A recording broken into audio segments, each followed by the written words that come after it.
Maybe you've heard this saying, money doesn't guarantee happiness, but poverty guarantees suffering. We all want to be able to afford our lives. That's why this issue of livelihood is so relevant to you and everyone you know. There was a teacher who once taught in a school where 85% of the student body lived in poverty. Every day, children showed up for school hungry. There were students in her 6th grade class who lived in homes with no electricity.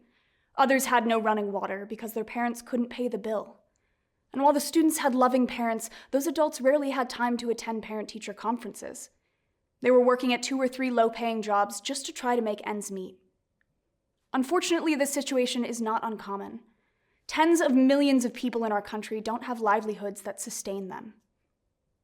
Radicals, conservatives, and liberals absolutely agree that poverty causes suffering and deprivation, and they share the same goal of an end to poverty. But they strongly disagree on how to achieve that end. That's what all the fights are about when it comes to livelihood. It's time to hear the voices.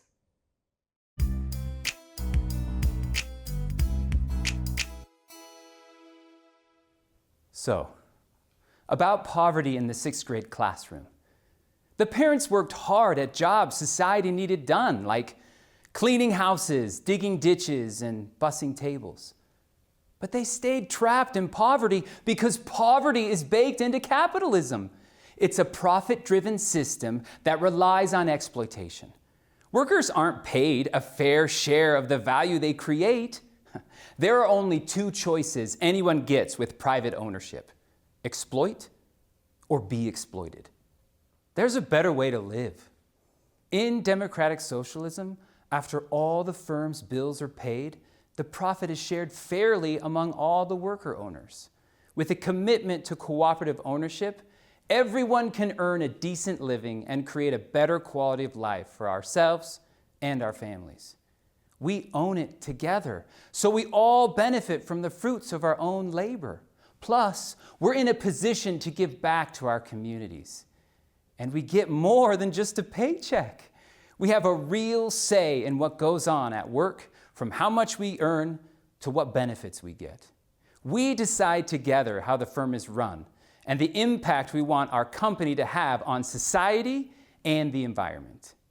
You conservatives love to point the finger at imaginary freeloaders in democratic socialism. But capitalism is the real system of freeloaders. Private owners profit off the sweat of hardworking people. They're pressured to exploit their workers and squeeze out every last penny of profit. If they don't, they won't survive. Low-skilled workers have no choice but to put up with this theft.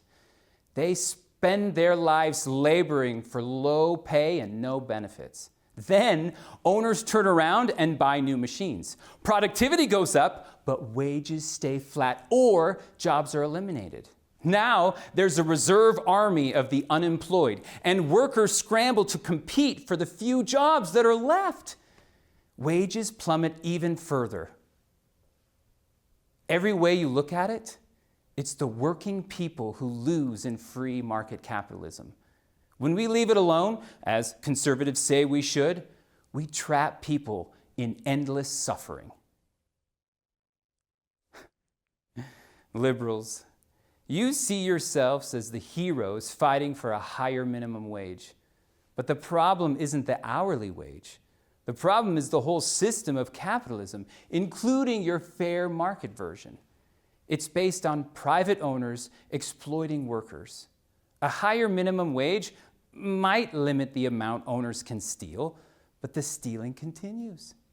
The liberal minimum wage is only a slightly more palatable way to package the theft.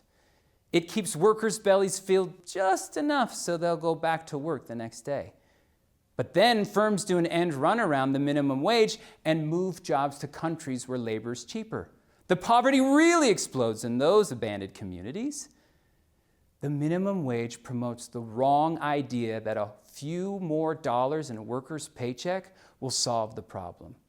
This fantasy keeps us from making the real changes that would actually eliminate poverty forever. Here's what we should do to end poverty. Use worker-owned business incubators to support new enterprises and help existing worker-owned firms grow. Incubators offer technical expertise and financial support so firms have access to business loans, mentoring, grants, and research on best practices. Worker-owned business incubators are paid for by tax dollars, and that's a wise investment. Society is paid back in a myriad of ways. Worker owners benefit directly when their businesses succeed because profits are always shared fairly. Communities benefit because cooperatively owned firms generate the wealth that funds universal health care, higher education, transportation, retirement security, and all the other social safeguards we enjoy in democratic socialism. The whole country benefits because worker-owned businesses generate the wealth that keeps people out of poverty and creates a thriving society.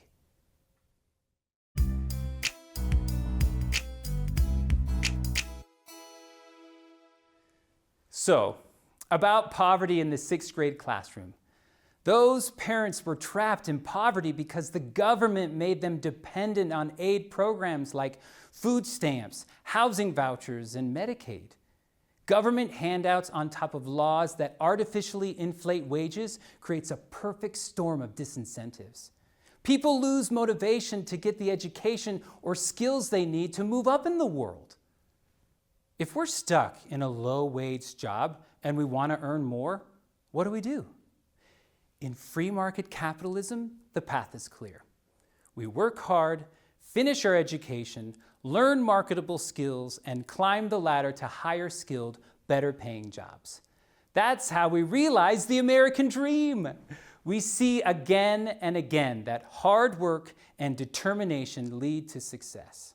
But there are people who need to be in the low-skilled labor market because it's the right match for their abilities. When we stop artificially inflating the wages for low-skilled work, those who are able to climb the ladder leave those jobs and look for ones that require higher skills and pay more. With fewer workers in the low-skilled job market, those wages naturally rise. That's how everyone flourishes. Liberals, when you feed a bird because you think that's compassionate, you make the bird dependent on your seeds. It loses its innate ability to feed itself, so in the end, you haven't done it any favors. This is precisely what your minimum wage does. You make workers dependent on that inflated wage, so they become demotivated and stay stuck in poverty. But that's not the only problem with fair market policies. The minimum wage jacks up employers' costs. Firms that can't afford those higher labor costs go out of business. Other firms have to lay off workers to stay profitable. Now, unemployment skyrockets. Ouch. Plus, firms still in business have to raise prices to cover those higher wages, so the consumer gets hit with higher costs of living. Double ouch. When liberals try to solve the problem with government meddling, they make poverty exponentially worse. Radicals, we all want to create wealth, but you categorically reject private ownership and wage labor. Replacing them with cooperative ownership is a disaster. Think of group project on steroids. There are always those people who grab a free ride on the backs of the diligent workers in the group. Eventually, the motivated people catch on. They don't want to be suckers, so they stop working hard. Now nothing gets done. Radicals strangle the work ethic. But worker-owned business incubators aren't the answer. They're designed to create even more dead-end firms. To add insult to injury, worker owners use tax dollars to fund their startups instead of risking their own money. No skin in the game means no true dedication to the business's success. When it inevitably fails, they just go back to the incubator to fund their next bad idea. This is how poverty explodes in democratic socialism. Here's what we should do to end poverty. Use free market wages and let unfettered price signals make it possible for people to earn a good living. In the low-skilled labor market, the wage isn't set by a government bureaucrat. It's determined by the reality of supply and demand. That's great news because it means everyone who wants a job gets a job at whatever wage naturally emerges. Those who stay in low-skilled labor markets can finally earn a decent wage, while others are motivated to use those jobs as the first stepping stone to better opportunities. When we pursue our self-interest in a system of private ownership and unregulated markets, people are guided to make decisions that improve their own well-being and enrich the whole society.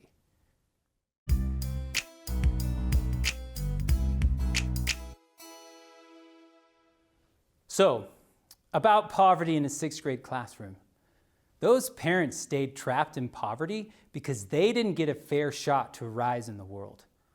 A few exceptional prodigies might get recruited by the NBA or full ride to Harvard, but for millions of Americans, this country fails to live up to its promise as a land of opportunity. They work day and night, yet still can't get ahead. The term working poor should be an oxymoron. People who wait tables, mow lawns, and clean office buildings should not have to struggle to make ends meet.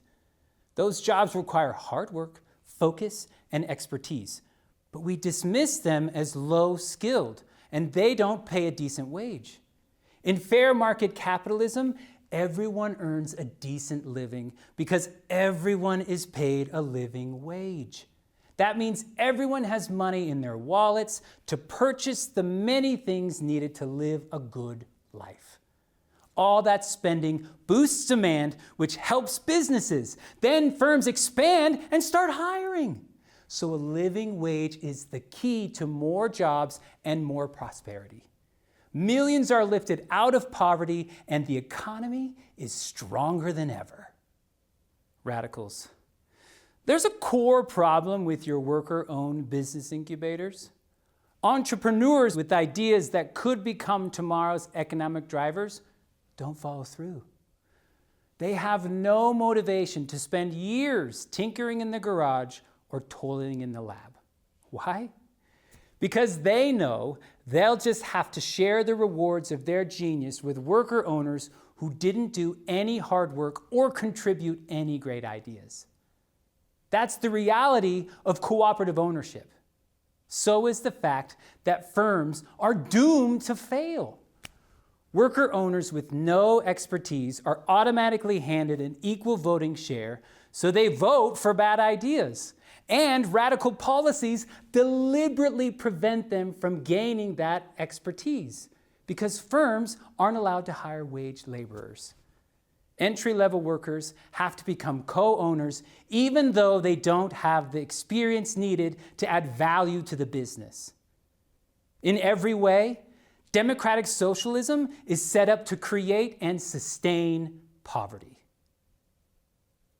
Conservatives, your plan to abolish the minimum wage is like abandoning people in the middle of the ocean with no life preservers.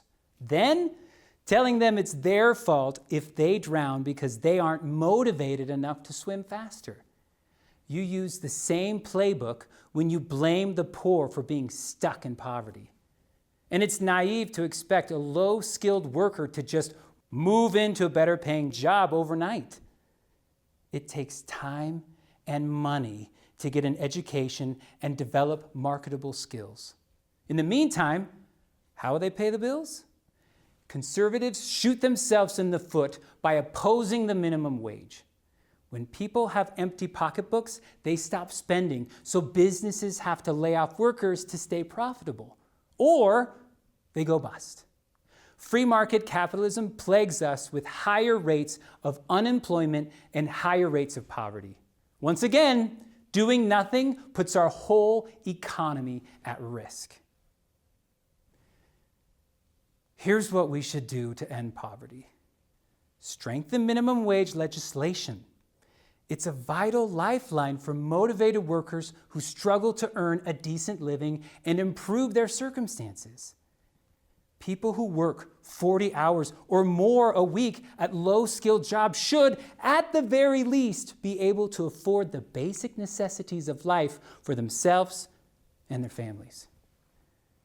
By raising the minimum wage to a living wage, this becomes possible and ends the travesty of working poor. Also, we expand the minimum wage so it covers everyone: commissioned salespeople, tipped workers, farm workers, and others. Fair market capitalism creates the optimal condition for our whole nation to prosper. You've just heard the arguments about livelihood from 3 perspectives. They all want an end to poverty, but they have very different ways of achieving that goal. Now, it's time for you to be part of the conversation.